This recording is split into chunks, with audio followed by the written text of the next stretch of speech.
Okay, so let's go through the rest of chapter 17. Maybe we can get it all in the same video. We'll find out. So the next section is whole genome sequencing. And so when we say whole genome, that's going to be all of it. We are looking for the whole genome, the junk DNA, the exomes that actually code for stuff, all of the R flips, the repeating segments, all of it would be whole genome sequencing. And then whole exome sequencing, that would be what actually gets expressed. So exome is the expressed when we talk about introns and exons, and we keep the exons and we get rid of the introns. We are going to express those. So if we just want to know what actually gets expressed, do a whole exome. It's less that you need to look for. It costs less.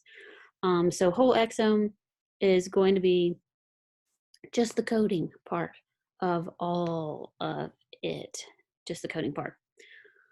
So when we want to sequence these, let's talk about how do we sequence these chromosomes. We mentioned we had a whole chapter about DNA structure, and we said the DNA is going to be, God, Jack Sparrow wants to talk to us today. DNA is going to be made out of nucleotides, and the nucleotide is going to have a nitrogenous base. It's going to be attached to its sugar, deoxyribose, and then it's going to have a phosphate group over here. And that phosphate group is going to attach onto the next nucleotide. So they're going to have phosphodiester bonds. And so this one, here's our phosphate. It's on the 5, the 5th. This is the 5th carbon right here. That's the 5th carbon. And remember, this is going to be 4, and this is 3, this is 2, and here's number 1. So this is 5 prime, here's the 3 again, and the next phosphate is going to attach onto the 3. So this one runs from 5 to 3. This is 5 to 3 side. They attach, each nucleotide is going to attach here at this hydroxyl group right here. It's going to be important when we go into talking about sequencing and the didiesters. So every nucleotide, that's how it's going to attach on. We're going to attach on that 3rd carbon where the hydroxyl group is, where the OH is, and that's where the next nucleotide is going to bind. The new nucleotide's phosphate is going to attach on to that area, the 3rd carbon on this side of the DNA. And so that's important because when we go to sequencing, this was in the 70s where we talked about sequencing, is the chain termination method. I want to say we mentioned it before previously, but this is Sanger's termination method. It may also be called the dideoxynucleotide method, DNTP. So here is our normal deoxynucleotide. We have nitrogenous base over here. We have our phosphate over here. And then here's our deoxyribose sugar, because if it was ribose, it'd have one here, but it doesn't. It's deoxyribose, so we're missing one. So this is our normal DNA token deoxynucleotide.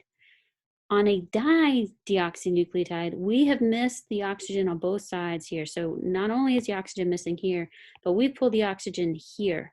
If we don't have the oxygen there, if we don't have that hydroxyl group there, then the next nucleotide cannot attach on. So hence the name chain termination, it stops. So if this dideoxy, this DDNTP gets incorporated into the building of DNA, it stops. It's like a stop codon. You have to stop because there's nowhere else for the next nucleotide to attach. So what we can do with these is we flagged them. And so we could flag, all the cytosines are phosphorescent glowing. We tag them, and this one's blue, and adenine's green, thymeine's red, and guanine is tagged black. It doesn't have a color. And so what we did was we bust up the DNA, and as we are trying to see what the pieces are, it will terminate at that DDNTP because it can't attach on anymore. So we know that every time this gets incorporated, this DDNTP for A gets incorporated, the DDNTP for cytosine gets incorporated, it will stop at that piece. So what you're left with is a whole bunch of different fragments of different sizes, short ones, medium ones, long ones. And so we're going to look at the end of the fragment, not on this end, but we're going to look at this end, and we're going to see what all the nucleotides are. What are these letters here?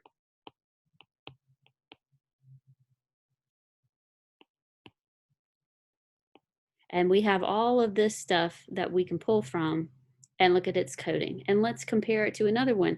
This one also has the letters G, A, T, and T, and a C here. So those must match up. And then we've got this teeny tiny piece here. It only has a G and an A and a T, but it's got to be all part of this. So using all these different chunks, we can look at the end of them and we can match them up together. Well, the computer matches them up together, and we can sequence them. So this is chain termination. Shotgun sequencing is what we're looking at, where we have lots of different pieces, and we're looking at the one end of them to try and see how they overlap, and we'll code from that end going forward. Pairwise or double barrel shotgun sequencing is not only looking at one end, but it's also going to look at the other end of the pieces. So we're looking at pairwise end sequencing. So it's twice the work, but it gives you more information doing it that way. So that's pairwise. Then anything from 2005 onwards is considered next-gen sequencing.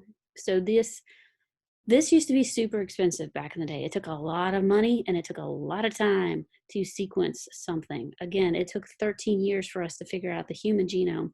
And I'm not saying that our genome is small. It is not. It is big. But 13 years is a really long time. Now we can take somebody's,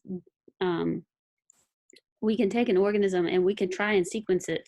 And it can do as many as a couple thousand or million nucleotide sequence fragments that we can sequence in like a day, in like 24 hours. So the computers are able to sequence this stuff way faster than we used to.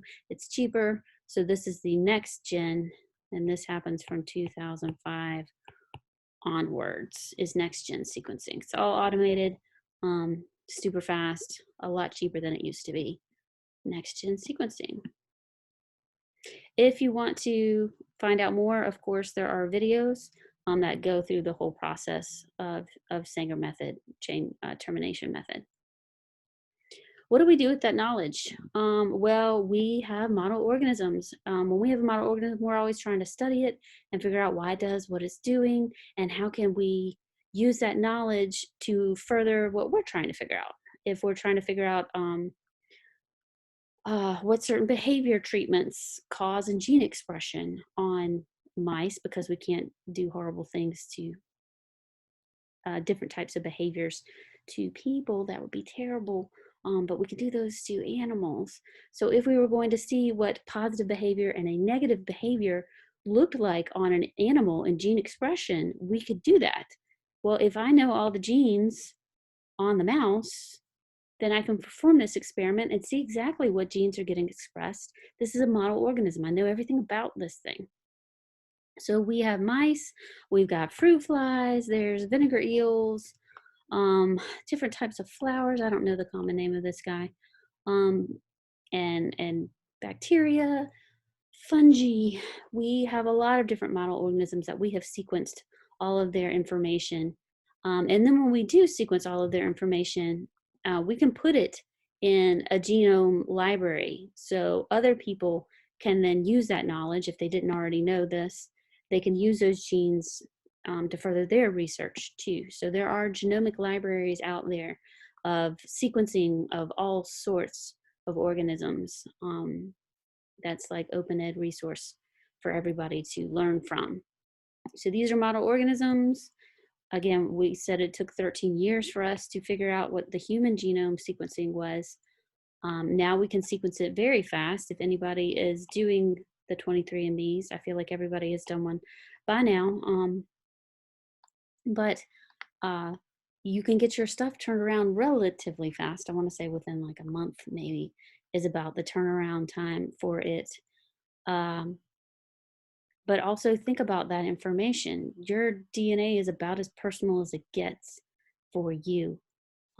So who is in charge of that information? Again, think ethical questions like we've talked about. Is there some sort of negative aspect that could come about if your information got into other companies' hands? Microarrays, not microwaves. Microarrays are going to be teeny tiny computer chip methods where they can detect gene expression. So we can look at gene expression on one thing versus another thing. So here we have gene expression of healthy cells in this petri dish. And then we've got cancerous cells in this petri dish. What is their gene expression? So remember, gene expression is central dogma, DNA to RNA to proteins. So what RNA, what genes are they expressing? What RNA are they creating from expressing those genes? And then we can take that and match it up with the complementary DNA. Healthy genes that are expressed are going to show up as green on the probe. So all of this stuff here in green is healthy. All of the red stuff are going to be genes that are getting expressed by the cancerous cells. Cancer. And then anytime you see gene expression that is yellow on the microarray, that is where both the cancerous and the healthy cells are both expressing that gene. They're both using that gene. So this is both. This is healthy.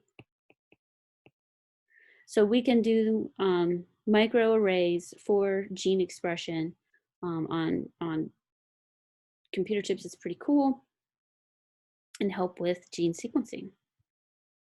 All right, let's look at applying genomics. So all the different ways that we can use genomics. We can use it to helpfully predict disease risk.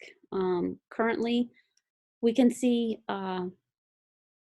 different methods for testing for issues. Are you at risk of developing prostate cancer? Are you at risk of developing breast cancer? Some of these things will have indicators.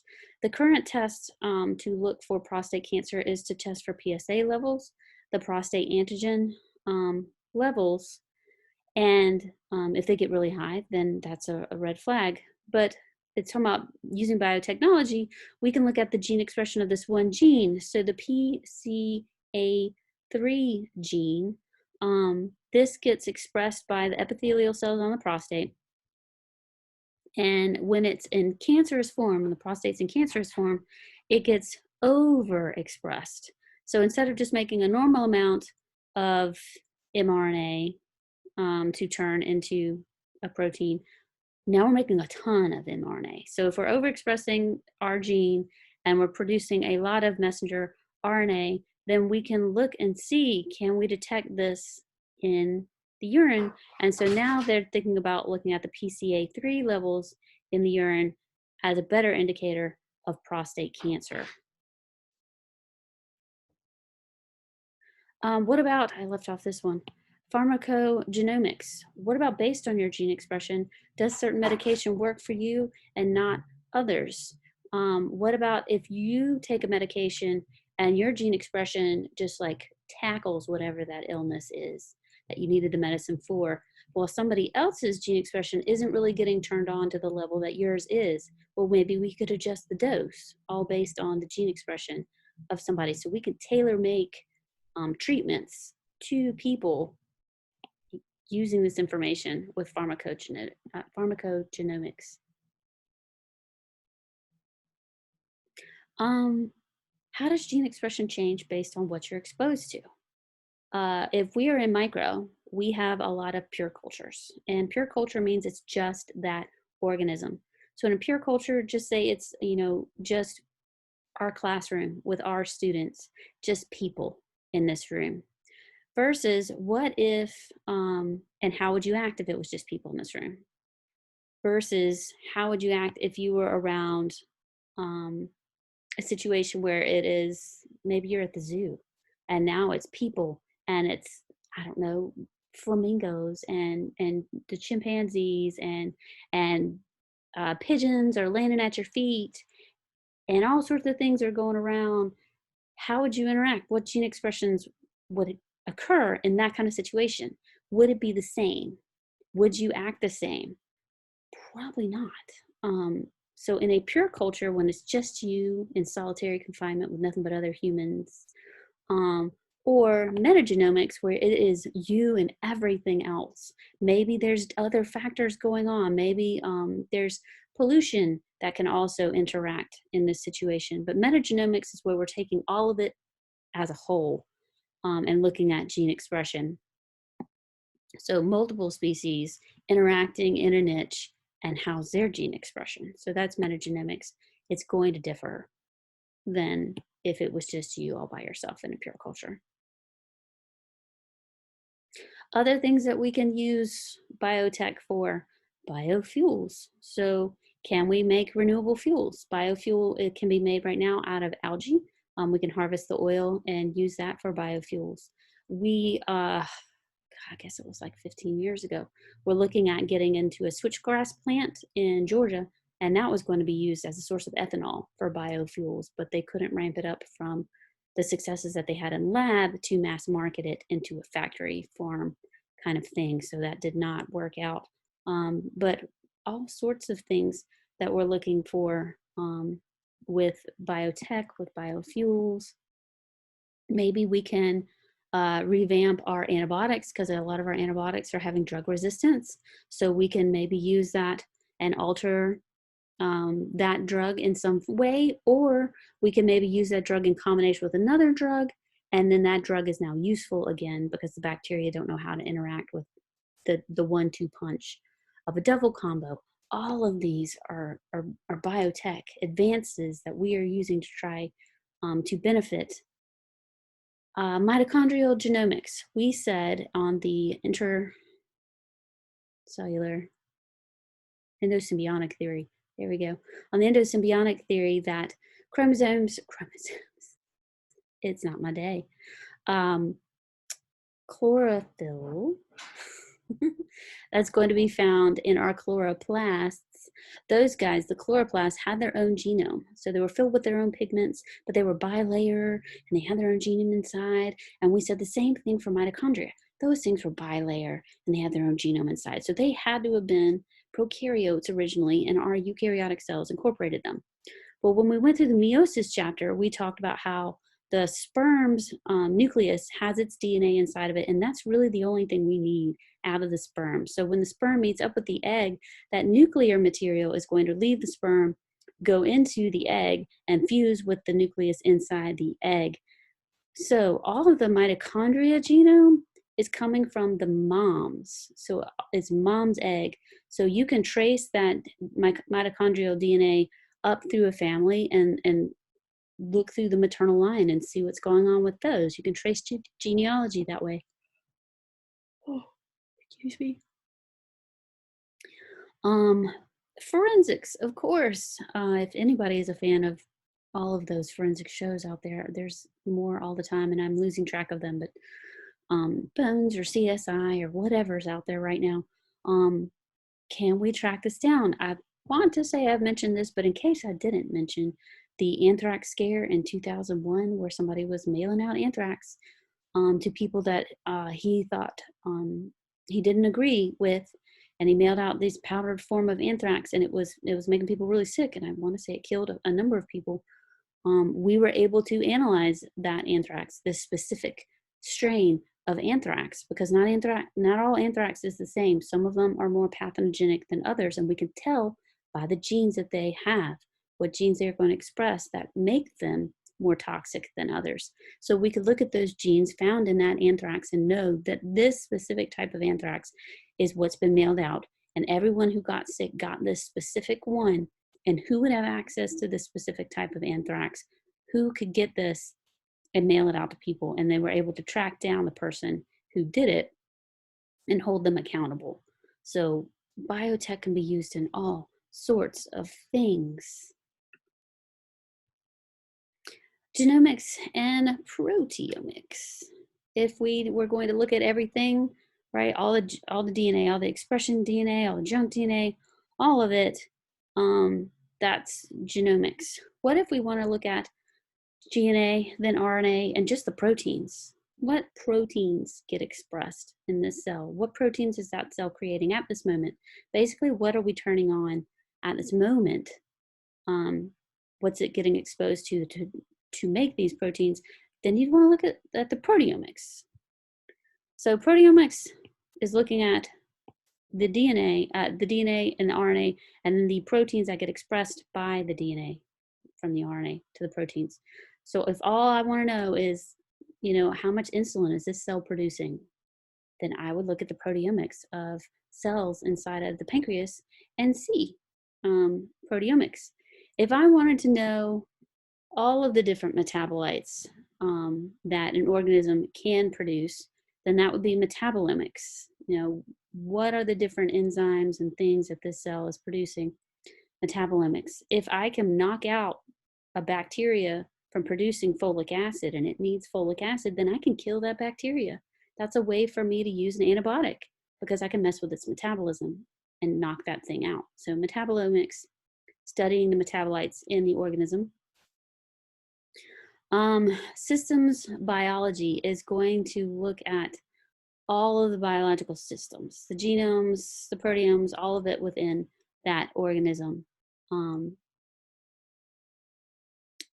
Biomarkers were going to be, if we were looking at an individual protein, like we mentioned the PSA, if we were looking at those, where's that slide? Let's go back. The PCA3, if we were looking at this PCA3 expressing to its messenger RNA, what if we were just looking at that? Then that would be a biomarker. If we're looking at more than one protein, if it's a bunch of proteins expressed because they all work together, for example, then we'd look for a protein signature, where lots of proteins are being expressed because of whatever is happening. Maybe it's cancer causing all of these different proteins to express at the same time. That would be a protein signature. Test results. For test results,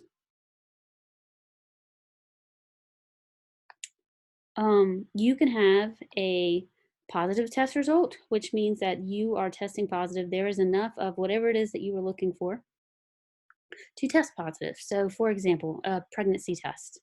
The pregnancy test is looking for HGC, human chorionic growth hormone, HCG. And with the HCG, if the HCG is high enough, then that pregnancy test is going to tell you are pregnant. That would be a positive result. You can have a false positive where, say, maybe you took a pregnancy test, but you took that pregnancy test like 2 days after having intercourse, and the HCG levels have not built up yet. You're still pregnant, but the test isn't going to show you you're pregnant. So it would say it's a negative, but it's not.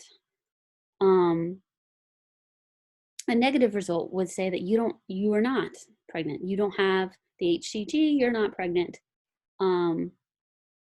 When really you are. So sometimes you can have a false negative where it is an incorrect test result. It should have been positive, but it wasn't. And then organizations that will conduct lots of different types of research. There's the National Cancer Institute, of course. If we were talking about proteomics, then there is the Clinical Proteomic Technologies for Cancer. And it will look at the proteomes associated with cancer and gene expression. All sorts of organizations conducting research. We're talking about COVID, we're talking about CDC and the WHO. And if we're looking at proteomics, again, proteins for proteomics. So that concludes the rest of chapter 17. Let me know if you have questions.